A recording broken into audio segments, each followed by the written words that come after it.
I did a video a few weeks ago where I said America is the whore of Babylon in Revelation 17 and 18. I likened Joe Biden to Caligula. I mentioned that he hosted a pride party on the south lawn of the White House where men pretending to be women exposed themselves. I talked about men parading naked in pride parades in Seattle and Toronto. We know about drag queens reading sexually perverted books to children in libraries at taxpayer expense. And I have made the case that LGBT is the primary persecutor of Christianity in America. Now, a week ago, July 4th, 2023, the movie about child sex trafficking called The Sound of Freedom was released in theaters around the country. Now, I know child sex trafficking has been a problem in America and in the world for a long time. But this just brings home what a dark underbelly America has. And yet another reason why I have identified it as the whore of Babylon.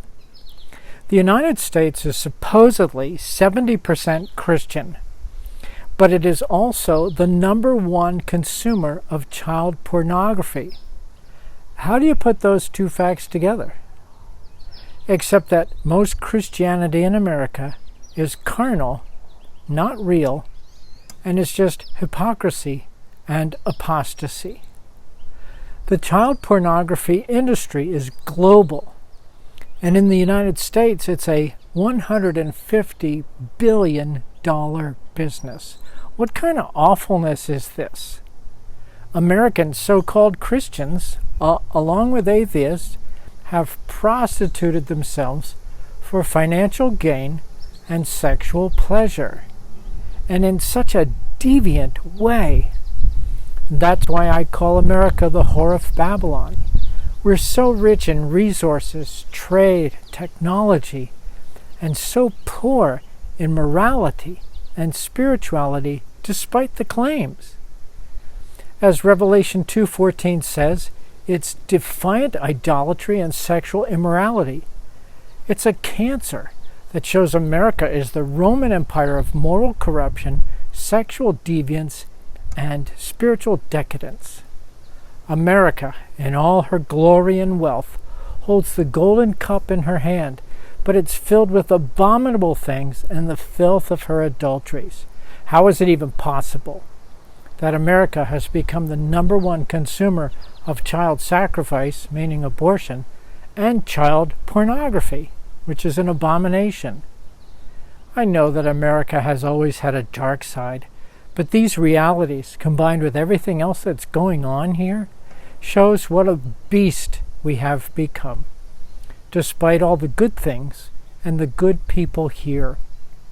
I watch the news and I hear things that make my jaw drop and my heart stop. How are these things possible in America?